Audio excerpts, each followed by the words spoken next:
ഏറ്റുമാനൂർ ക്ഷേത്ര മൈതാനത്ത് അനാവശ്യ നിർമ്മിതി അനുവദിക്കില്ലെന്ന് ഹിന്ദു സംഘടനാ നേതാക്കൾ വാർത്താസമ്മേളനത്തിൽ പറഞ്ഞു. ക്ഷേത്ര മൈതാനത്ത് താൽക്കാലിക വേലി കെട്ടി തിരിച്ച സ്ഥലത്തിനുള്ളിൽ ചിറപ്പ് പന്തൽ, പിൽഗ്രിം ഷെൽട്ടർ എന്നിവയുടെ നിർമ്മാണത്തിന് എന്ന പേരിൽ നടക്കുന്ന നിർമ്മാണ പ്രവർത്തനങ്ങളിൽ നിന്ന് ദേവസ്വം ബോർഡ് പിന്തിരിയണമെന്ന് വിവിധ ഹൈന്ദവ സംഘടനാ നേതാക്കൾ തിരുവിതാംകൂർ ദേവസ്വം ബോർഡിനോട് ആവശ്യപ്പെട്ടു. പലവിധ നിർമ്മാണങ്ങൾ പാടില്ലാത്ത, ദേവഗീതം മാനിക്കാതെ, കോടതി വിധി മാനിക്കാതെ ചില നിർമ്മാണങ്ങൾ നടക്കുന്നു. ഏറ്റവും അവസാനമായി ഏറ്റുമാനൂര് ഫെൻസിങ് ഏരിയയിൽ അവിടെ തന്നെ വിരിപ്പന്തലും പിൽഗ്രിം സെന്ററും കെട്ടാൻ വേണ്ടി തീരുമാനിക്കുക. നമുക്കെല്ലാവർക്കും അറിയാം,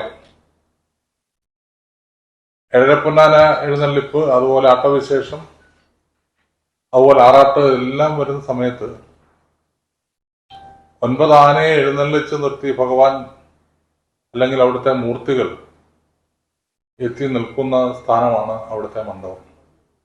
ആ മണ്ഡപത്തിന്റെ 10 മീറ്റർ പോലും അകലമില്ലാതെയാണ് പുതിയ നിർമ്മാണം വരുന്നത്. അവിടെ ഒരു നിർമ്മാണവും പാടില്ല എന്ന് കോടതി വിധിയുണ്ട്. കോടതി വിധിയിൽ 10 മീറ്റർ ആണെന്ന് പറയുന്നെങ്കിലും അവിടെ ഫെൻസിങ് അടിച്ച് തിരിച്ചിട്ടുള്ളത്, താൽക്കാലിക ഫെൻസിങ് തിരിച്ചിട്ടുള്ളത് 33 മീറ്ററോളം ആൽത്തറ വരെ. അതിനുള്ളിൽ യാതൊരു വിധത്തിലുള്ള നിർമ്മാണങ്ങളും പാടില്ലാത്തതാണ്.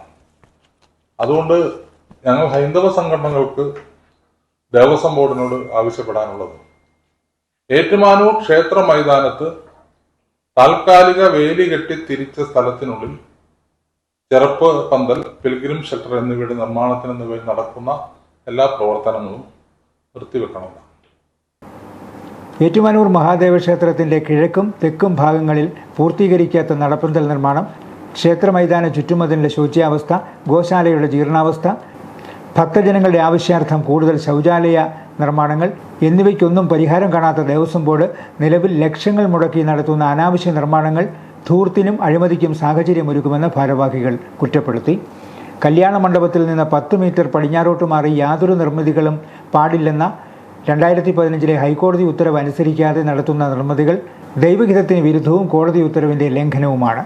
ഉത്സവ ദിവസങ്ങളിലും മറ്റ് ആട്ടവിശേഷങ്ങൾക്കും ക്ഷേത്രത്തിൽ എത്തിച്ചേരുന്ന ആയിരക്കണക്കിന് ഭക്തജനങ്ങളെ ഉൾക്കൊള്ളുവാൻ നിലവിലുള്ള തുറസായ സ്ഥലം പോലും തികയില്ലെന്നിരിക്കെ ക്ഷേത്ര മൈതാനത്ത് ഒരു നിർമ്മാണവും പാടില്ലെന്നും സംഘടനാ നേതാക്കൾ പറഞ്ഞു. പുതിയതായി വരുന്ന അശാസ്ത്രീയ നിർമ്മിതി കൃഷ്ണൻ കോവിലിനെ മറയ്ക്കുകയും പുറത്തുനിന്ന് ഗണപതി ഭഗവാനെ വന്ദിക്കുന്നതിന് തടസ്സം ആവുകയും ചെയ്യും. പിൽഗ്രിം സെന്ററിൽ ശൗചാലയവും മൂത്രപ്പുരയും സ്ഥാപിക്കുന്നത് ക്ഷേത്രത്തെ അശുദ്ധമാക്കുകയും ചൈതന്യലോപം വരുത്താൻ കാരണമാവുകയും ചെയ്യും. ദൈവഹിതം നോക്കാതെയും നിർമ്മാണത്തിനുള്ള ടെൻഡർ വിളിക്കാതെയും കോടതി ഉത്തരവ് മാനിക്കാതെ മുനിസിപ്പാലിറ്റി അംഗീകാരമില്ലാതെ ക്ഷേത്ര ചൈതന്യത്തിന് ഹാനി വരുത്തുന്നതും ഉപക്ഷേത്ര കവാടം അടച്ച് കെട്ടിടം നിർമ്മിക്കാൻ ഉദ്ദേശിക്കുന്നത് ദുരുദ്ദേശപരമാണ്. ദേവസ്വം ബോർഡിൻ്റെ ധിക്കാരത്തിനും ക്ഷേത്രവിരുദ്ധ നടപടിക്കുമെതിരെ മാർച്ച് 14 ക്ഷേത്രത്തിൻ്റെ തെക്കേ നടയിൽ ഭക്തജനങ്ങൾ ഉപവസിക്കും. ദേവസ്വം ബോർഡ് നടപടിയിൽ നിന്ന് പിന്മാറാത്ത പക്ഷം തുടർ പ്രക്ഷോഭങ്ങൾക്ക് ഭക്തസംഘടനകൾ രൂപം നൽകുമെന്നും നേതാക്കൾ പറഞ്ഞു. ഹിന്ദു ഐക്യവേദി സംസ്ഥാന vice president ES Biju, Sree Mahadeva ക്ഷേത്ര സംരക്ഷണ സമിതി പ്രസിഡന്റ് P രാജഗോപാൽ, ക്ഷേത്ര സംരക്ഷണ സമിതി ജില്ലാ പ്രസിഡന്റ് K സഹദേവൻ, വിശ്വ ഹിന്ദു പരിഷത്ത് ജില്ലാ സെക്രട്ടറി C മോഹനചന്ദ്രൻ, ഹിന്ദു ഐക്യവേദി സംസ്ഥാന സമിതി അംഗം VN സോമൻ, ആറാട്ട് എതിരേൽപ്പ് സമിതി പ്രസിഡന്റ് ഡോക്ടർ ശ്രീജിത്ത് കൃഷ്ണൻ എന്നിവർ വാർത്താസമ്മേളനത്തിൽ പങ്കെടുത്തു.